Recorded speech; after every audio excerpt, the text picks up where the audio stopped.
Prinsep ঘাট থেকে বাবুঘাট যাওয়ার পথে অনেক কটি ছোটো ছোটো ঘাট পাওয়া যায়, যেখানে আপনি দুর্গা পুজো বলুন আর যে কোনো পুজোর বিসর্জন এই ঘাটগুলিতে দেখতে পারে।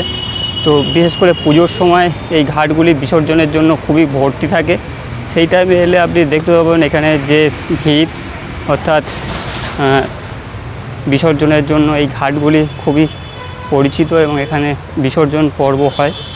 তো প্রিন্সেপ ঘাট থেকে কিছুটা এগিয়ে এলে প্রিন্সেপ ঘাটের যে পার্ক, সেই পার্কের মধ্যে দেখতে পাবেন এত সুন্দর একটি ঝাড়বাতি, অত ফোয়ারা, বিউটিফুল লাগছে এখানকার যে আলো, সুন্দর ফোয়ারা, 4-5টা ফোয়ারা একসাথে চলছে এবং তার মধ্যে আছে আলোকসজ্জা, তা বিভিন্ন রঙের রঙিত হচ্ছে এই ফোয়ারা।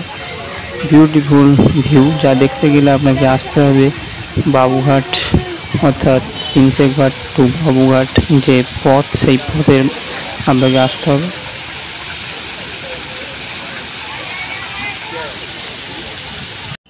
এখন আমরা এগিয়ে যাচ্ছি বাবুঘাটের যে গঙ্গা আরতি দেখার জন্য নদীর পাড় দিয়ে, অর্থাৎ প্রিন্সেপ ঘাট থেকে নেমে আমরা এই গার্ডেনের ভিতর দিয়ে সোজা এগিয়ে যাচ্ছি ইডেন গার্ডেন স্টেশনের দিকে। তো পাশে আমরা রেল লাইনও আছে, রেল লাইনের পাশ দিয়ে যাচ্ছি। তো এই অসাধারণ দৃশ্যর মধ্যে আমরা এগিয়ে যাচ্ছি ভিতরের দিকে।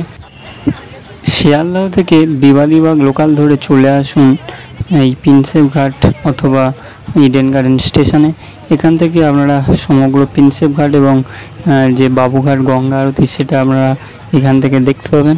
তো যদি আপনি শুধু বাবুঘাটের যে গঙ্গা আরতি দেখতে চান, তাহলে আপনি বিকেল 5টার সময় যে একটি বিবাদীবাগ লোকাল শিয়ালদা থেকে ছাড়ে, সেই ট্রেনটি ধরে আপনি চলে আসবেন ডাইরেক্ট এই প্রিন্সেপ ঘাটে। এই প্রিন্সেপ ঘাটে থেকে হেঁটে গেলে আপনি বাবুঘাটে পৌঁছে যেতে পারেন। তাছাড়াও যদি আপনি ডাইরেক্ট ইডেন গার্ডেনে নামেন, ইডেন গার্ডেন স্টেশন থেকে স্টেশনের পাশেই দেখতে পাবেন এই ঘাট, আর এই ঘাটেই হয় গঙ্গা আরতি। তো গঙ্গা আরতি প্রায় 5:30 থেকে 6:30 পর্যন্ত এরকম একটা টাইমে এই গঙ্গা আরতিটা হয়ে থাকে। তো সময় পেলে অবশ্যই তাড়াতাড়ি হাতে সময় নিয়ে আসবেন, এলে এই সুন্দর মুহূর্তটা দেখতে পাবেন যে গঙ্গার পাড়ে যে গঙ্গা আরতি, হাজার হাজার লোকের ভিড় হয় এখানে। তো হাতে সময় নিয়ে আপনারা চলে আসুন কয়েক ঘন্টার জন্য এই প্রিন্সেপ ঘাটে। এখানে না এলে আপনি বুঝতে পারবেন না এখানকার যে সুন্দর পরিবেশ এবং পার্ক। এখানকার পার্কে কোনো পয়সা লাগে না বা টিকিটের ব্যবস্থা নেই, খুব সুন্দর একটি জায়গা।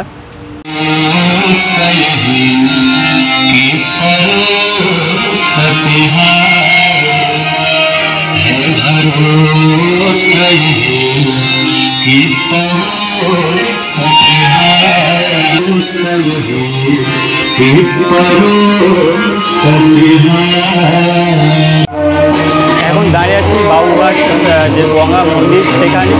এখান থেকে আমরা গঙ্গা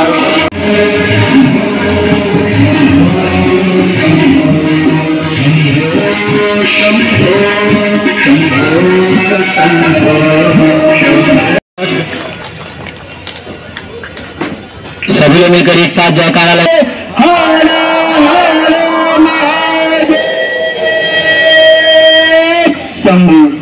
जयकारा आखिरी सभी लोग दोनों हाथों को उठाते हुए मिलकर एक साथ जोर से जयकारा लगाएंगे।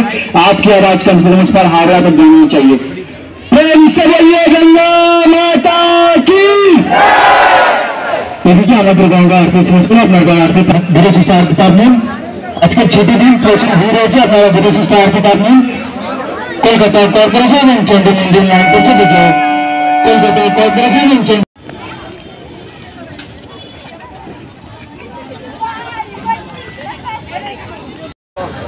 তো গঙ্গা আরতি দেখতে গেলে আপনাকে আসতে হবে প্রায় 6টার মধ্যে, কারণ আমি 6টার পরে এসে এখানে গঙ্গা আরতিটা দেখতে পেলাম না।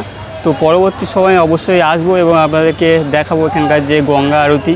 তো গঙ্গা আরতি দেখতে গেলে অবশ্যই 5টার মধ্যে এখানে চলে আসবেন, 5টা বা 5:30টার মধ্যে, কারণ ওই টাইম থেকে এখানে বসার সিটটাও অ্যাভেলেবেল পেয়ে যাবেন। তো 6টার সময় এখানে যেহেতু শুরু হয়, তো আমার লেট হয়ে গেছে, তাই আচ্ছা আমরা গঙ্গা আরতি দেখতে পারলাম না, আফসোস। তো পরবর্তী ভিডিওতে আমরা অবশ্যই এখানে আসবো এবং আপনাদেরকে দেখাবো গঙ্গা আরতি। তো এবারের মতন এই ভিডিও এখানে শেষ করছি। তো আপনারা যদি গঙ্গা আরতি দেখতে চান, বাবুঘাট গঙ্গা আরতি যদি আপনারা দেখতে চান, তাহলে আপনারা শিয়ালদহ থেকে ডাইরেক্ট আপনারা বিবাদীবাগ লোকাল ধরে চলে আসবেন ইডেন গার্ডেন স্টেশনে। ইডেন গার্ডেন স্টেশনে নামলেই গঙ্গার ঘাট আপনি দেখতে পাবেন এই মাথায়। তো সেই জন্য বলছি আপনারা ডাইরেক্ট চলে আসবেন। আর যদি প্রিন্সেপ ঘাট থেকে হেঁটে হেঁটে আসেন তো অবশ্যই তাড়াতাড়ি সময় হাতে নিয়ে আসবেন, নয়তো 6টার মধ্যে এখানে গঙ্গা আরতি শুরু হয়।